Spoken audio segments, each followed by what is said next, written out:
An 84-year-old woman went home that night, closed her garage, and stepped back into the routine she had followed for years. By morning, her phone was still on the nightstand. Her medication was still on the counter, and she was gone. No clear explanation, no confirmed answer, just a house that looked almost untouched, except for one detail investigators still cannot fully explain. Nancy Guthrie lived in the Catalina Foothills outside Tucson, Arizona. In an area known for quiet desert homes, long driveways, and a level of privacy that can feel comforting until something goes wrong. She was 84, a mother of 3, and by every public description, deeply independent. After losing her husband decades earlier, she raised her children on her own and stayed committed to living in the home she knew best. Her life followed a rhythm.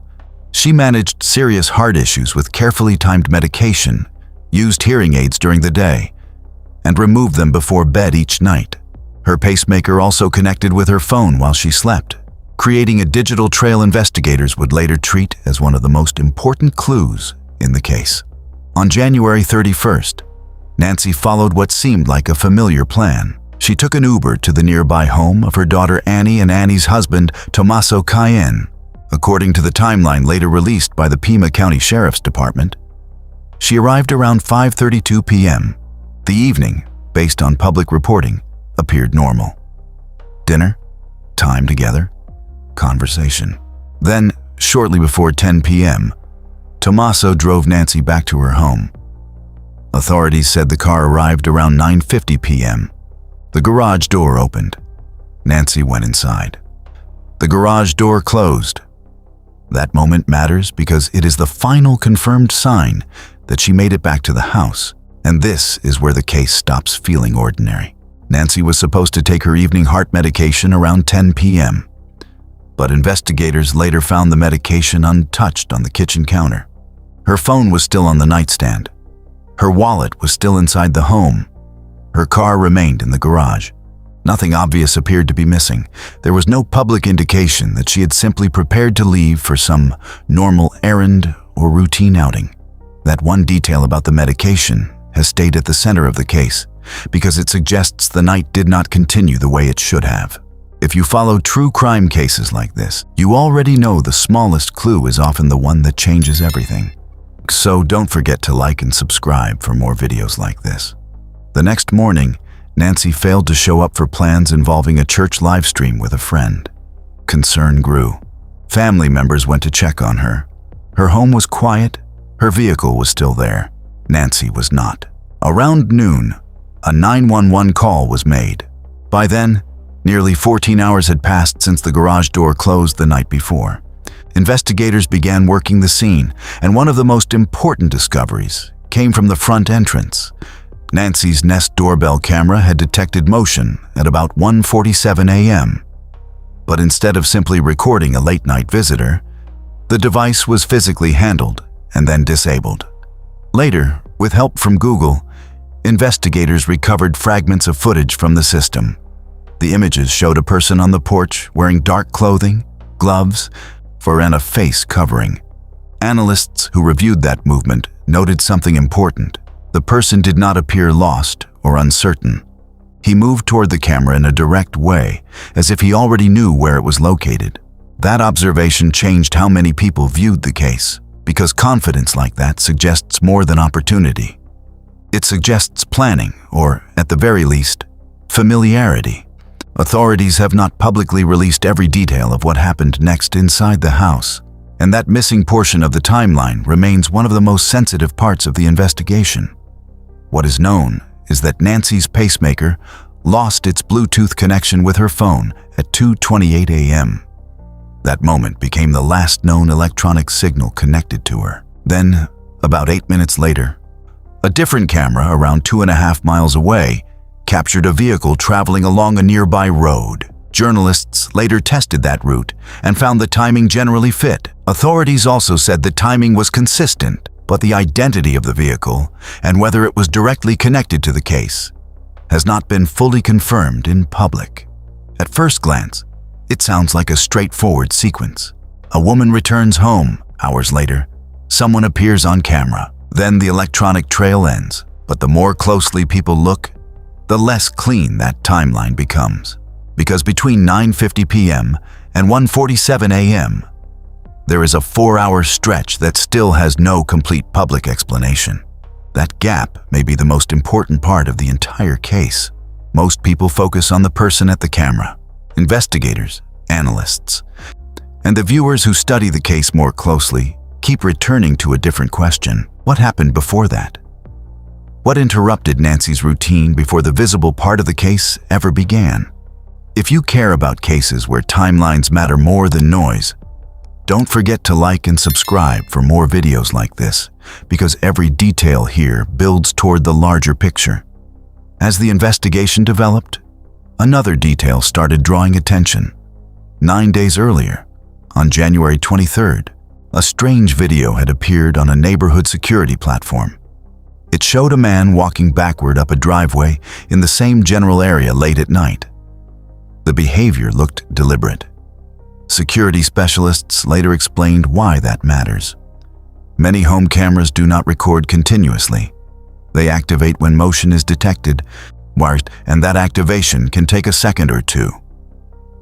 Someone moving backward could reduce the chance of showing their face during those first seconds.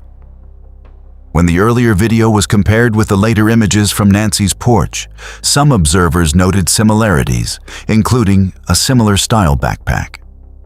What stood out even more was the contrast in behavior. In the earlier clip, the person looked cautious and careful. In the later footage from Nancy's house, the movement appeared far more assured. Whether both clips show the same person has not been publicly proven, but the possibility introduced a disturbing idea. Was someone testing camera behavior in the area before Nancy disappeared? That question only grew stronger when investigators reportedly became interested in more than one earlier date connected to neighborhood activity. And this is where expectation changes. What first looks like one late-night event starts to feel more like a pattern. If that pattern is real, then the person on the porch may not represent the start of the case at all. He may represent the moment the case finally became visible. That distinction matters. It shifts the story from random chance to possible preparation. And if that kind of careful breakdown matters to you, don't leave without liking the video and subscribing, because cases like this are often solved by paying attention to what others skip. The digital side of the case added another layer. FBI agents later went door to door in the neighborhood asking residents whether they had noticed any unusual camera or internet issues during the same time window Nancy disappeared. Some neighbors reported missing footage or interruptions affecting only certain cameras, especially those facing toward Nancy's property. Other cameras connected to the same systems reportedly kept working. Technology analysts have pointed out that certain devices can interfere with specific wireless connections without taking down an entire network. That possibility has never been confirmed as the explanation in this case, but it would fit the pattern of selective gaps. It also fits the behavior seen at Nancy's front door. The person on the porch did not act surprised by the camera. He acted like the camera was already part of the plan. And once you accept that possibility, the case becomes less about a random intruder and more about knowledge. Knowledge of the house, knowledge of the routine, knowledge of how much time someone might have before anyone noticed. The investigation also extended to the last vehicle Nancy was known to have been inside that night. Authorities seized the blue Honda CR-V belonging to Annie and Tommaso Cayenne and kept it for an extended forensic examination. Public reports said the vehicle remained in custody for more than 40 days. That matters because vehicles can hold trace evidence that helps investigators compare locations, timing, and contact. Tommaso was the last known person to drive Nancy anywhere. He also publicly became part of the larger discussion because his account helped define the final known phase of Nancy's night. Law enforcement said family members cooperated with searches, and public reporting indicated those searches were carried out with consent rather than through probable cause warrants. That distinction became part of the public conversation. But investigators and former agents have repeatedly stressed that cooperation, by itself, does not settle anything. It does not prove guilt. It does not prove innocence. It simply means investigators are still trying to sort out what happened. That is one reason this case continues to pull people in. Nearly every major detail can be read in more than one direction. The untouched medication could point to interruption. The camera footage could point to planning. The earlier neighborhood video could suggest surveillance, or it could be unrelated. The missing camera data in the area could be meaningful, or it could turn out to have another explanation. The vehicle captured at 2:36 a.m. could fit the timeline, but public confirmation remains limited. In other words, the case is filled with signals, but not enough certainty. And that is exactly what keeps people watching, analyzing, and asking harder questions. If you want more true crime documentaries that stay grounded in public facts instead of empty hype, don't forget to like and subscribe for more videos like this. Another part of the case that drew attention involved Tommaso's connection to Tucson's local music community. That topic became relevant after a man later sent a message referencing Bitcoin and implying a ransom payment. Authorities later treated that message as a hoax and arrested the sender on fraud-related charges. Investigators said the message had no confirmed connection to Nancy's disappearance. But the incident still mattered because it showed how widely information about the case had spread and how quickly people on the edges of the story could insert themselves into it. In a smaller local scene, people often know each other through venues, events, and mutual contacts. Most of the time, that means nothing. But investigators in any case like this have to consider how information travels. Who knew Nancy lived alone? Who knew she followed a routine? Who knew she returned home that night? Who knew enough to turn ordinary details into opportunity?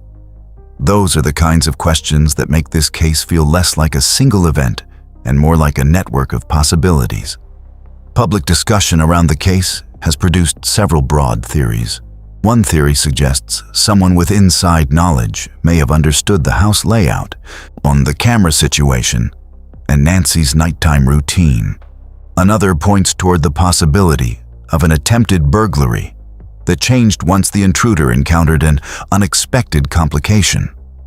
A third considers whether earlier suspicious activity in the area indicates someone had been studying local homes before choosing a target.